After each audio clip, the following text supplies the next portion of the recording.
Hey everybody, welcome back to One Track Mind Coasters. Today, I want to rank my top 15 coasters since it's near the new year.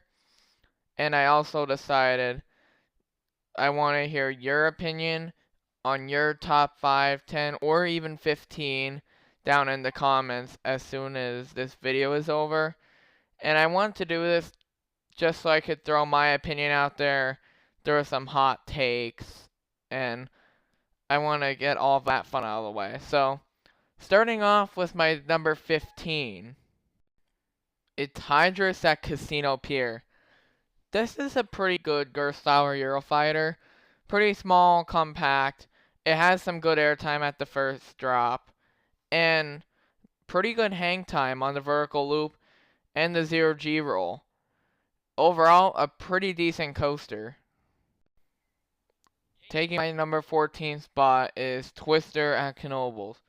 This is a very decent wooden coaster. It has some great laterals, especially with the double helix and the turnaround going into the tunnel. And this ride overall, it's it's a very long ride, and it's nothing but excitement. The only thing is it can be a little bit rough in some sections, but that's actually not a big deal at all, this coaster. But yeah, very good coaster. Moving on my number 13 spot, we got an RMC Raptor at Six Flags Great Adventure, Jersey Devil. This ride is pretty good, I'd say. It's a very good ride, considering it's made by RMC. The only downside is the restraints. I wish the restraints were a little bit better, because it can maneuver inversions better, and sometimes the restraint going through inversions kind of digs into your thigh a little bit, but it's not really a big deal. But it's a very good layout, so that's why it has the spot. Taking my number 12 spot is Talon at Dorney Park. Talon is by far my favorite B&M invert, and I'll explain why. All of the B&M inverts I've done were decently intense, especially Batman the Ride, but that's mainly positive G's. Great Bear isn't really that intense, and Alpengeist is kind of rough on top of that. But this has a lot of positive G's, and there's even one section in the back where you actually could get thrown out of your seat. And that's a lot to ask for on a normal B&M invert. So that's why Talon takes my number 12 spot. Taking my number 11 spot is Impulse at Knoebels. This is one of the better vertical drops that I've been on, and I prefer it over Hydrus, which is a Gerstauer Eurofighter, because it is much smoother, and I like the transition out of the 0G roll better. It doesn't provide any airtime, but that's not a big deal, because this coaster is butter smooth.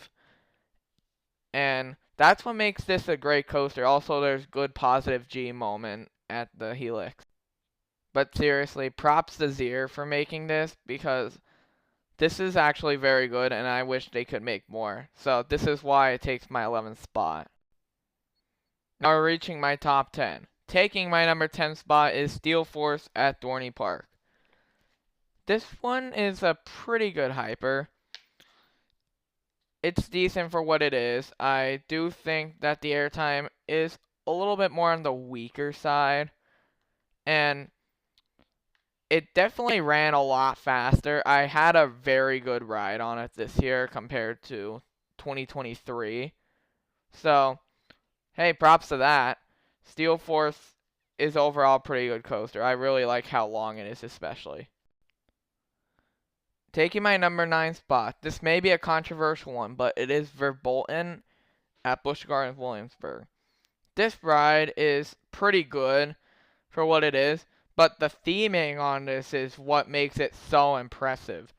The indoor section is very nice, and then when it comes outdoors for the second launch, that's when I like how it uses its terrain, and also how it uses the old Big Bad Wolf supports, and this overall is a very decent coaster. Now, this is the only Busch Gardens Williamsburg coaster I have on this list because I did not get to ride Pantheon or Griffin if you watch my vlog. So, that's why I have this at number 9.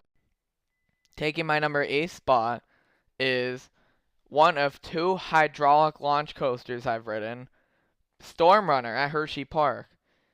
This coaster is actually very good, uses its elements very well, also even has a pretty good ejector airtime moment going into the flying snake dive. The only thing is this coaster, I think, is even less than 30 seconds long. It's over before you know it, which isn't a bad thing. It doesn't have a dull moment in the whole ride, but yeah, it's very. Now taking my number 7 spot is Candymonium at Hersheypark. This coaster is a pretty good hyper. Overall, it has better airtime than Steel Force. The only thing with this hyper though is that it's very, very short.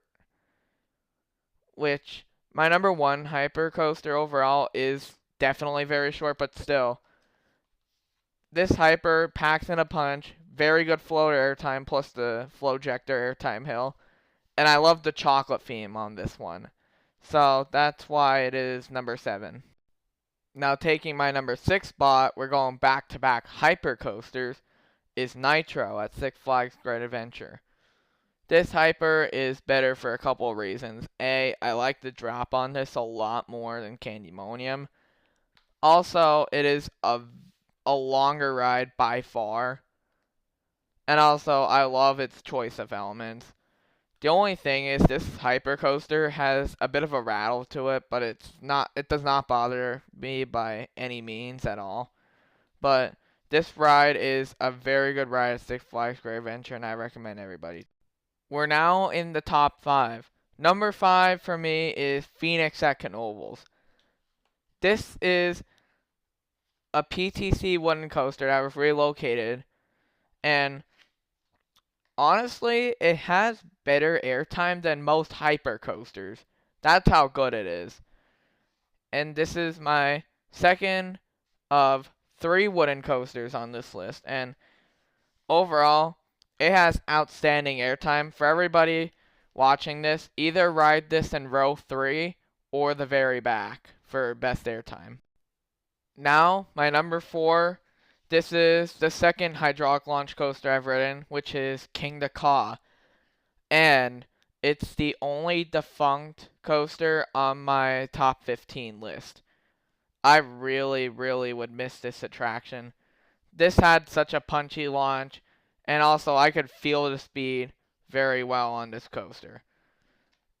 I just love taking the elements and going up 456 feet. That was just awesome. Sadly, it now closed due to operational costs, and I'm really going to miss this attraction. However, it will be replaced by a record-breaking multi-launch coaster. So that's good news, but this is awesome. I really will miss this. Number 3 on my list is Skyrush at Hersheypark. This is probably my favorite hypercoaster I've ridden for a couple of reasons. A, it has the best airtime out of all of them. B, it takes its speed better. And C, it has very good positive G-forces throughout the whole ride. And I cannot get over the intensity of this ride, and also the restraints. The restraints are pretty good now, but it does go into your waist more instead of your thighs, which I feel like that's a bigger problem now, but overall, this is a very good coaster, and I would not recommend skipping this one. This is a must ride for everybody. My number 2 on the list is El Toro at Six Flags Great Adventure. This may be a hot take for some, but I prefer this over Skyrush. It has way stronger airtime. Some people that I know actually prefer Phoenix over this, and I disagree because A, it is much taller, and if you ride this in the towards the very back, you get hauled over that seat, and it gives great airtime coming off the drop. B, it has a better layout in my opinion. Phoenix is pretty much just camelback hills plus the turnaround, while this has a better turnaround and a overall better layout. And C, this coaster is about 100 feet taller than Phoenix. So I can get why people would prefer Phoenix because it does have very good airtime. And if it didn't, it wouldn't be my number 5, but I prefer this, frankly, because of all of the airtime and also pretty much its size and speed. And taking my number 1 spot is Wildcat's Revenge at Hersheypark. This is my favorite coaster simply because of the pacing, all of the airtime, and how it takes its elements. I really like going through the 0G stall because of the fact that you are literally flying through it while just dangling out of your seat. Also, elements such as the wave turn, especially the second one, it caught me completely off guard. You get thrown out of your seat. And also, the weirdly profiled double down, that one, it gives you airtime and it mixes lateral forces. And also, the 2 0G rolls at the end, you literally fly through them. There is no stopping. There is literally no dull element throughout this whole coaster. And the pre-lift is better than most of the crappy coasters itself. So, that is why I would say Wildcat's Revenge is my number 1 coaster overall, simply because of the speed and airtime. And how it never has a bad moment or dull moment. So there you have it, everybody. Those are my top 15 coasters in general, and that is why I have them all on my list. Now, if you could do me a favor, subscribe, like, and turn on the notification bell so you do not miss an upload. Have a great day, everybody.